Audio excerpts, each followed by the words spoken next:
Greetings, everyone. Often I tell you to pay attention to yourself, be in the body. It's always good to be incarnate, but today we pay attention to our mind.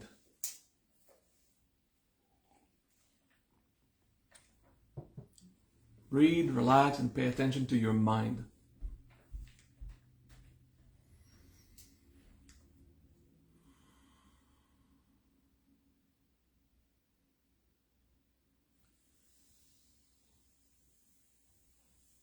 Personal growth is mostly done in the mind. The Siddhi for today is CittAditti. The Sanskrit word Chitta, C-I-T-T-A, and Aditi that we've seen in the past, A-D-I-T-T-I.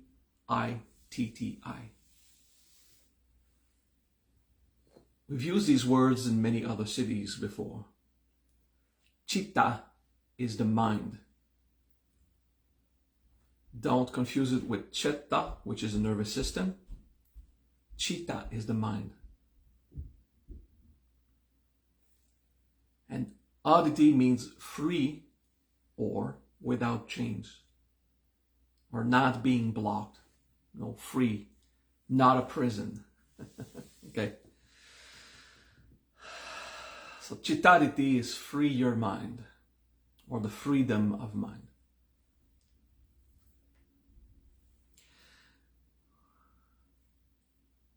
The first thing a new age or religious person would do is use this expression, free your mind, and then proceed to tell you what they now want you to believe. So it's not about freedom of mind if someone uses the expression free your mind to another. Do you understand that? Whenever one individual says to another, free your mind, not always, but usually, that first individual wants to transmit a system of value that they believe the other should have. And that is not freedom of mind. That's transmission of belief. It's a different thing. CittAditti will first and most importantly be applied to yourself. Am I stuck in my mind? It's a question.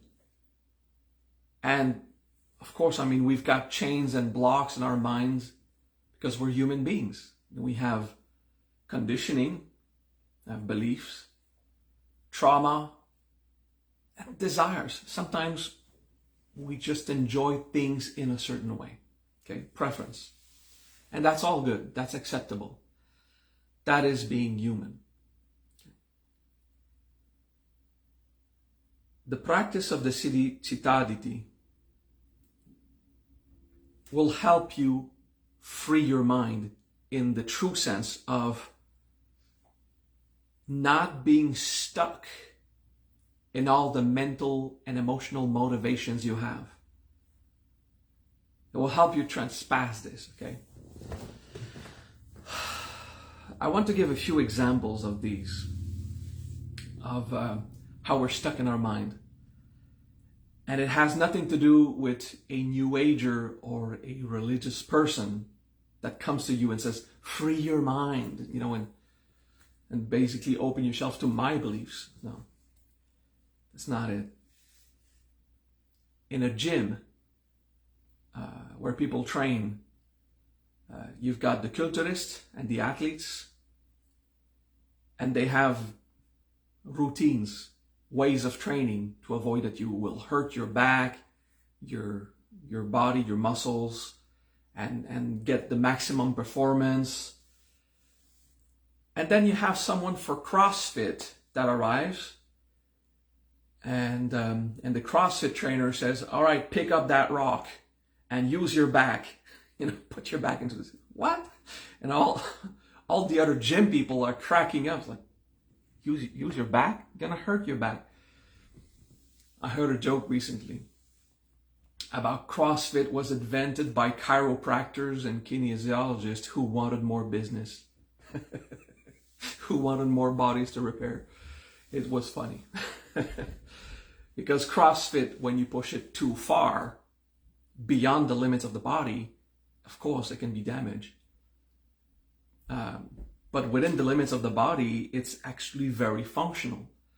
But the culturists and the halterophile will have a very set way of saying, believing basically how you must train, because they've repeated that every training session over and over, and now it becomes the way. So if they see someone train differently, you see the possible reaction. So I hope with this example you can understand how to start. Then there's the way to cook things. I often have a conversation about pasta with a very nice Italian person, and it's true that Italian pasta is renowned around the world, so it must be better, okay? So let's just say that sometimes there are empirical facts that one thing can be better than another. And I like to believe that.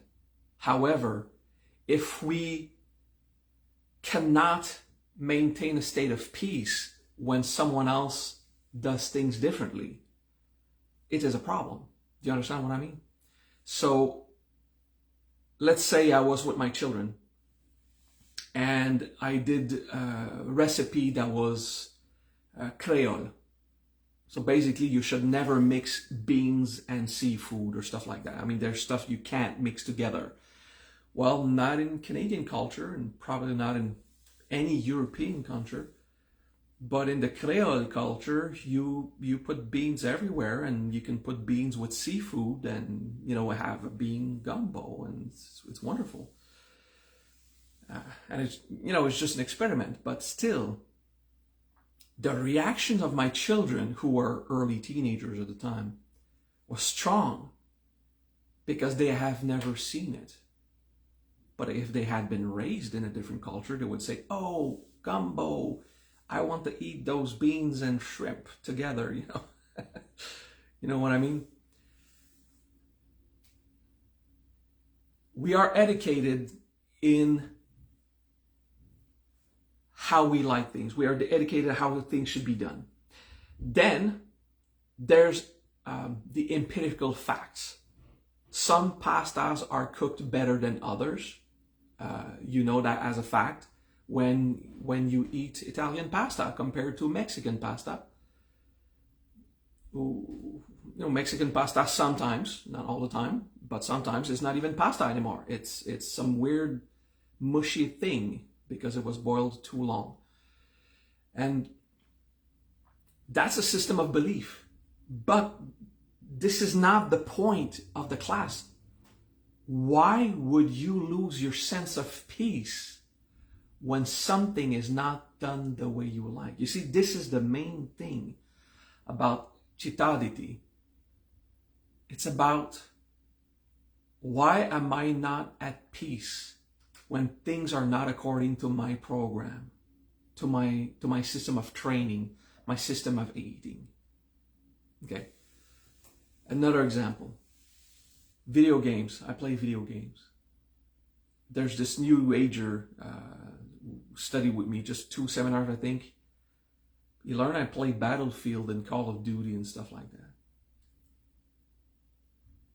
He says, you encourage war in the world. No, it's a game. It's for fun. It's competition. I like it. It's like basketball. It's like, yeah. But people die. No, no one dies. It's a game. I don't believe in war. I believe in the sports. Now, some people hunt to eat what they kill when they hunt. And some people do it just for sports. Doesn't mean I agree with it. But it means that for them it's that. It's just sports. Of course, it's probably better if they eat what they kill. You see, there's a lot of systems of values.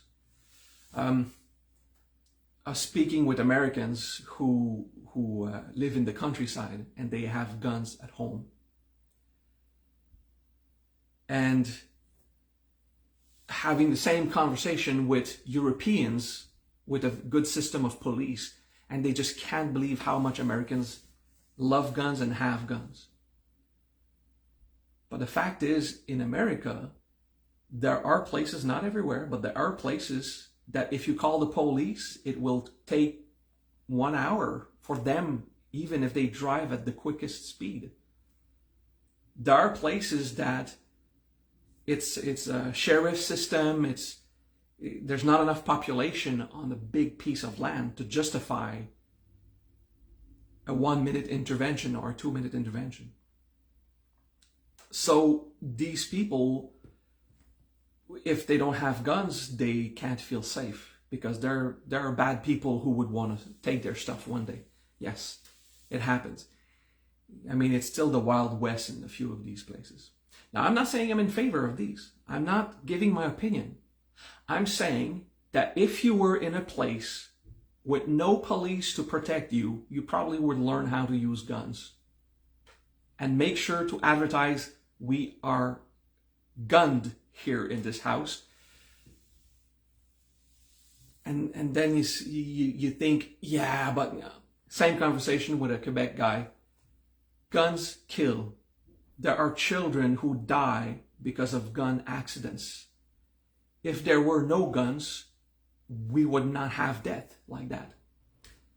I agree. But the fact is, some bad guys in some countries believe that if you don't have guns, they're just going to come and take your stuff. And no police is going to stop them. Do you understand how conflict is at the topic of guns? But in your country, in your level of security, in the place where you live, you have built a set of belief of how guns should be handled in the world. It is so difficult in Japan to obtain a firearm that some guy in Japan built his own firearm with machinery in his garage to go and try assassinate someone. That was last week. Because you can't get access to a gun in Japan. So these Japanese, they freak out when they see everyone has a gun in America. That's not true. A bunch of people have guns, but not all.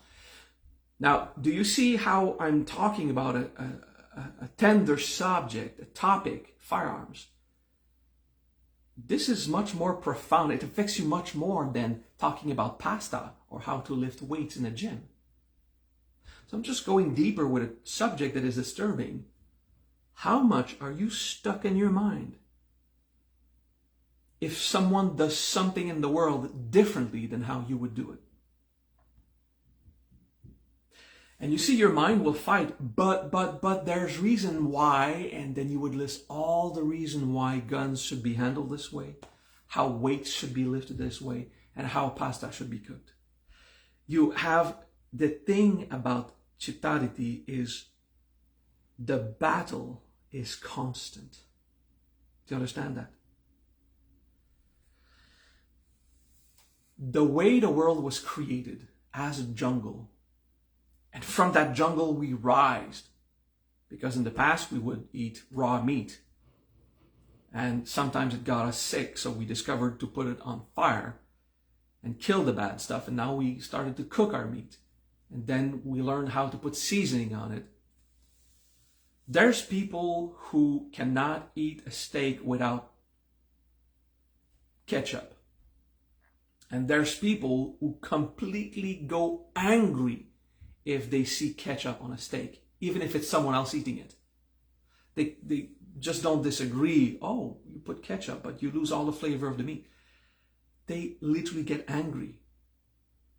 Because you're not supposed to eat a steak this or that way. You see, all of this is like religious behaviors.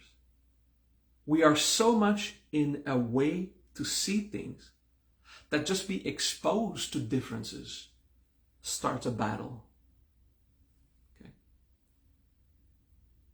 We speak sometimes of expectations.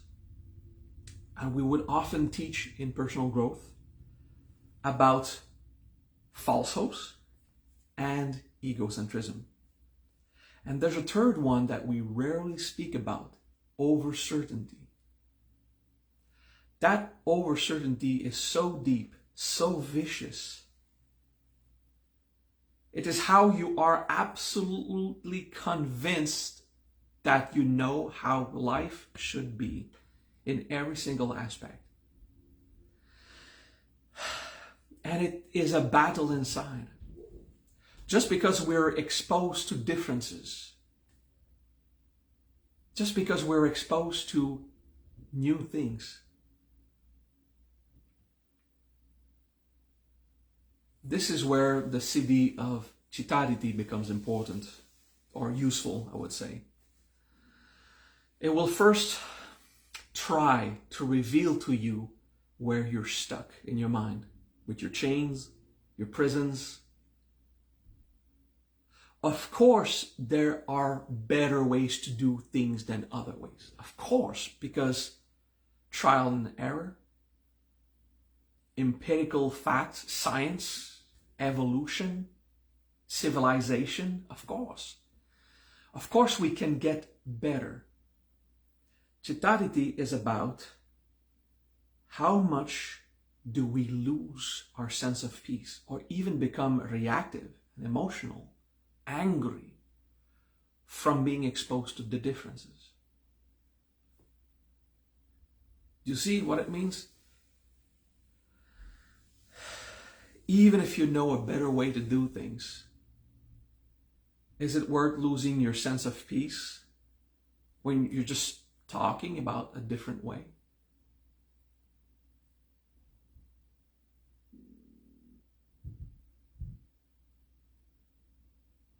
CittAditti, I want my mind to be free. But for my mind to be free, I will have to look at the jungle again and trust evolution. To look at the jungle, the world where everyone does their own thing. I'm convinced that I'm doing the best I can. Sometimes I know I'm not doing my best, but it's a choice. It's about freedom. Like, yeah, this is not the best, but now it's my desire. I want to have that extra beer, and I probably will feel bad about it. As long as it's not 25 extra beers, just one should be okay. But then I feel bad about it a bit, That's my responsibility, it belongs to me. Other times it's, this morning I was not kind. I was not in a kind attitude. And I lost my sense of virtue. I lost my kindness. I became defensive, just talking. You see, when we practice CittAditti, one trap that we have is we'll want to project it to someone else. We'll say, but your mind is stuck. That's the first thing we'll do. Personal growth is for ourselves. CittAditti requires the practice of the Siddhi, and the practice of the philosophy requires me to work on my chains, my blocks, and my potentials.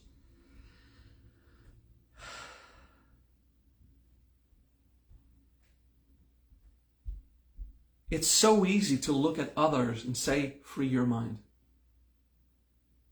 And we're like this religious freak who basically want to say, free your mind. Now you should see the world my way. You understand? It's a trap. We want the others to adapt. CittAditti is about ourselves. It takes humility, it takes courage to just go and say, okay, I ensure my safety, my survival, sense of justice. I'm safe. Now that I'm safe, I can just respect others and their differences. And me, free my mind about my limitations, my own beliefs, my own ways of seeing the world. Somewhere else in the world, I'll take these guns in America, in the wilds, in the rural areas. And you have this Canadian dude, super safe, with the police always within 2 minutes driving distance, that says Americans have too much guns. I mean, and you don't need those guns. No one's going to come and take your stuff. That's not true. Some people would come and hurt them because lack of education, or less, not lack because that's too much judgment. Let's say less education than elsewhere. There are places where education is not promoted as much. So people are more like in the jungle, more animal. They just go and take stuff if there's no fear of punishment, with no notion of virtue and respect of others' properties, nothing like that. It's just like, we can't take their stuff because they might shoot back, so just respect them. And in exactly the same place, the same part of the world, there's good people every day helping those who are in need. It's a mix. It's a jungle. See? It's so easy to speak in the safety of our system. Sometimes I speak against the medical system of America, which is getting better. And I was speaking in favor of the Canadian medical system. And to my surprise, there were a few things this week that I found that are not optimal. It was better before, like a few years back. But you know, I adapt. I said, okay, this is how we do it now. I'm in Canada, so I have to live with this system. It's a choice.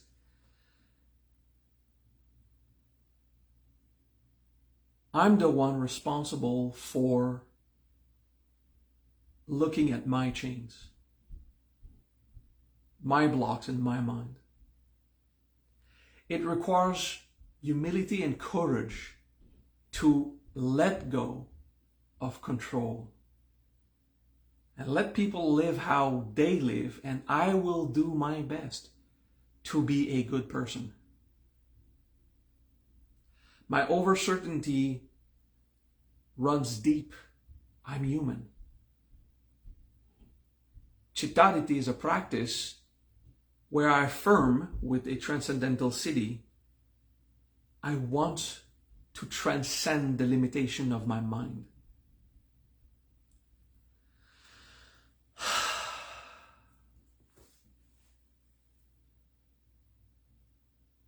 Let's speak of the beautiful metaphysics of that. If I can't transcend how I see pasta, how I see exercises in a gym, how will I see Brahma, Vishnu, and Shiva in his absolute magnificence? How can I possibly embrace the fundamental reality, the truth, the philosophical truth, which is a deep experience in the soul, if my mind keeps going, no, not that way, this is not how you create, this is not how you live, this is not life, this is not how the jungle is, this is not how nature should be, this is not right, God, I've got a few complaints of my own, and then you become a religious person who complains to God about how imperfect is perfection. It makes no sense, you see. If I want to be able to receive revelations from the absolute vacuity, right out of the mind of Brahma, okay, the Brahmachitta, if I want to be immersed in the experience of the truth,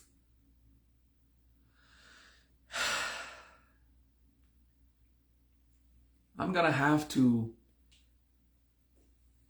stay in peace when someone trains differently than I would. You know? Stay in peace in front of a different system of belief. It gets complicated sometimes. There's discernment to have, like in Afghanistan right now. I think it's Afghanistan, yes. There's a return back in time, basically, to not only conservative values, but oppressive values in my views, of course.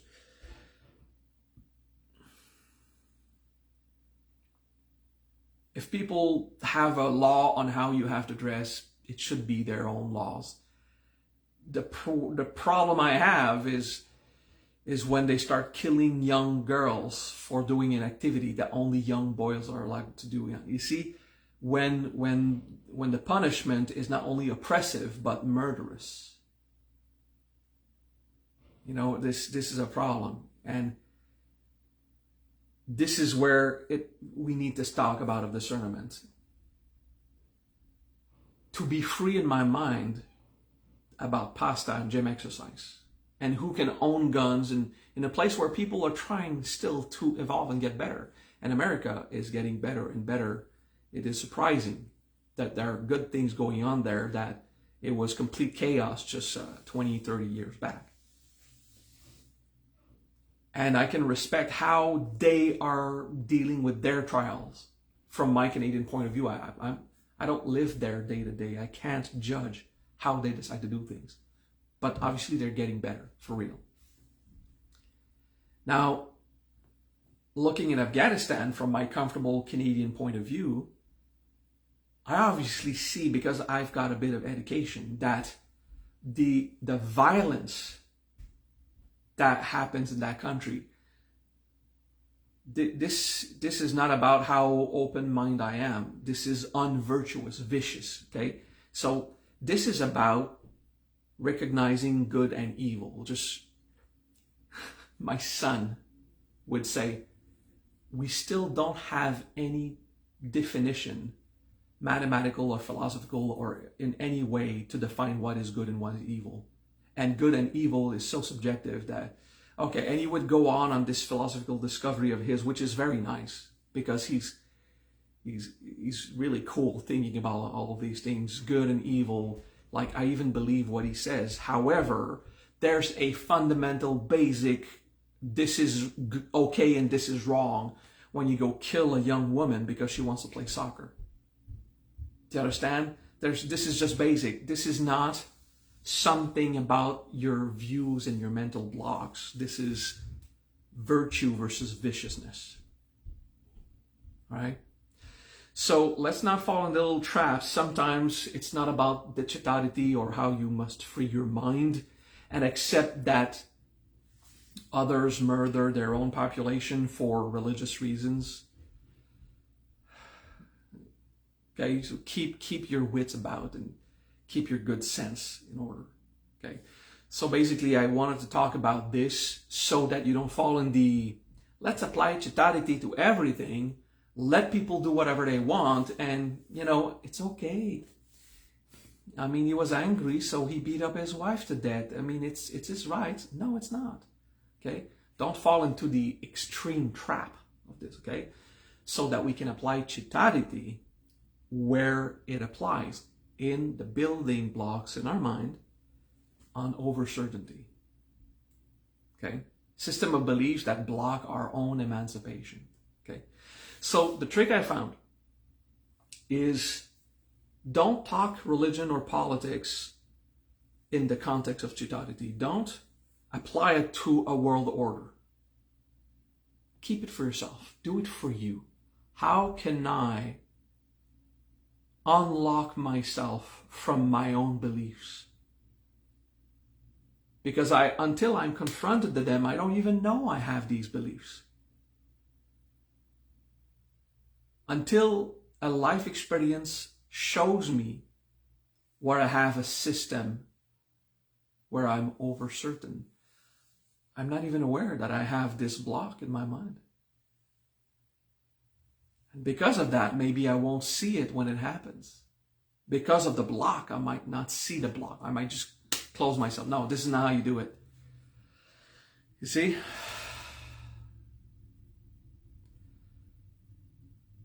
There are more efficient ways to do a thing than others. There are more pleasant ways to do certain things than others. Will I lose my sense of peace or even become angry when I see someone do something differently? All right. So I hope this class of CittAditti and overcertainty was inspiring for you. I hope you heard it. I will keep practicing this week. I was practicing this week for the class, and I was falling in the traps of it, and I was losing my sense of peace. I even lost my sense of kindness, which usually I don't.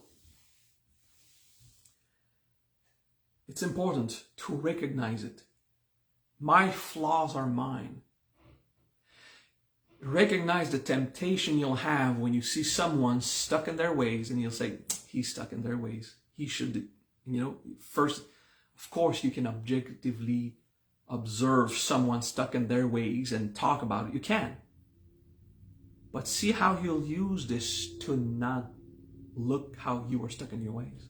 You see how you'll project this overcertainty will just like, this other person should change so I don't have to.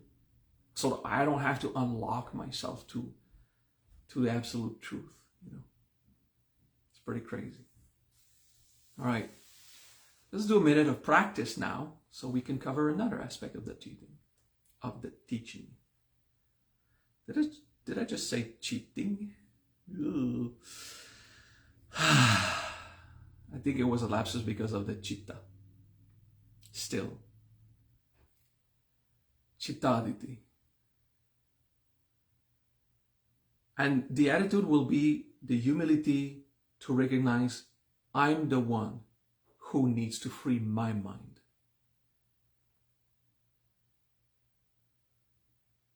I desire to expand my mind. I am the one who wants to open up to possibilities in life. CittAditti. CittAditti. Opening up to things that I ignore. It can be frightening.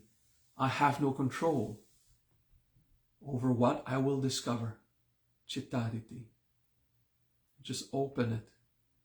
Accept to let go of the chains. CittAditti.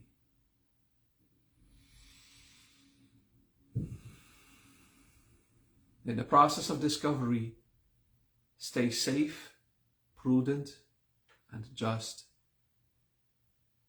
Open mind, available to discovery, to new things, to deeper realities. CittAditti leads us to the deep truth of Brahma, Vishnu, Shiva. It brings a flexibility of mind, allowing us to embrace much more profound realities inside us and outside. CittAditti.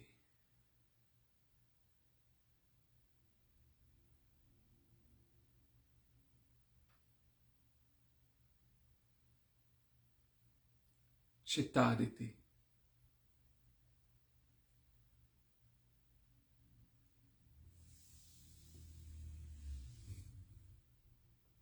Now Raven will correct it. CittAditti. CittAditti. It's a D. Deep breath.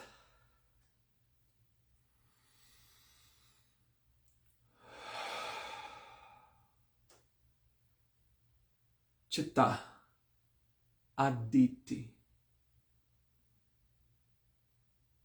Unchained mind, free of the prisons of my belief, conditioning, and views. I might feel lost. Maybe if Shivagam wants to write it. I might feel lost when I realize maybe I'm not perfect. Maybe I don't know exactly what the future holds. Maybe it doesn't matter. Yes, that one, Raven. CittAditti. Yeah. Good. It was a nice class. Thank you for your patience and your time. I just thought about another example. When, I don't know, a decade ago, women wanted to be called he and men wanted to be called she, because how they identify and how they look is not the same, and how they feel inside. And the first thing is like, can you just not make this complicated? You got a wee-wee that way, you're a man. You got a wee-wee that way, you're a woman, okay? You're physically born. And basically, I just was too lazy. I didn't want to be bothered with another change, okay? Then I learned that the way the brain develops and the way the body develops is different choice. And it is scientifically and medically demonstrated that the brain could be wired feminine while the body wired masculine. And that brings those rare conflicts. Now, I said, okay, I mean, what does it change in my life if someone wants to be called a different way? I don't care. It should be fine. I was just too lazy to have to, learn a new thing. However, one of these, I got close to a queer group because it was fun, it's just people. As long as I'm not going to be intimate with them, their orientation doesn't concern me, so I'm cool. And one of them got angry at me. Well, not angry, but disappointed. He says, you, Maha, you're so cool. The only problem that you have is that you're not queer. I said, what? You spend your life fighting to not be judged about your sexuality, and now you would judge me to be straight? You would do exactly the same thing, judge my sexuality? I was not angry, I was surprised. And I told him, it's like, oh, you want to judge me? I'm straight. You want to be accepted for your orientation? You need to first accept mine. So this queer was so much in the fight that all they saw is that straight people are oppressive. So they if everyone was queer and open up, LGBTQ, then it would be fine, So you see, the battle just went too far on the other side. What mattered is that I accept the other. Okay, you look like a woman. I called you she, all right? Because that's what I see. Accept it. Now you inform me you want to be called they. I'll call you they. If I remember. If I forget, it's okay, it's not my culture. But you see, opening my mind to accept how the other wants to be called brought peace. And then understanding that I was raised the first 40 years of my life where that was not a problem. So I forget and just accept it. And we made peace, and we continued a nice little relationship. You understand that? The thing about orientation and gender is one of the problems the youth is facing now that we didn't have in my youth, probably because we would just oppress it. We just suppress the problem and just judge so quick that we didn't realize the suffering was causing to a minority, but still, their right to live how they want, So that's just another example, because I just thought about it. It's like, it's okay. If people are on a trip, it's their problem, their cause, and I'm not going to militate at the Pride parade, and I'm not going to be against it. I'm going to support the fact that they want to discover themselves and want respect. And respect, they shall have, at least from me. So, CittAditti, push it far in your human trials. Pasta, weightlifting, religious views, gender and attribution, and all this stuff, and eventually the metaphysical world will open also. Once your human stuff is resolved, then the metaphysical revelation will happen. Like, this is how nature flows. This is how causality happens. Stuff will reveal itself. But first you got to get the human filter out of it, right? Practice CittAditti and unchain your mind. release your full potential. Peace, guys. Love you. Next week, no class. I've got an obligation. That is only on that day, so I can't give a class. And yeah, see you in 2 weeks.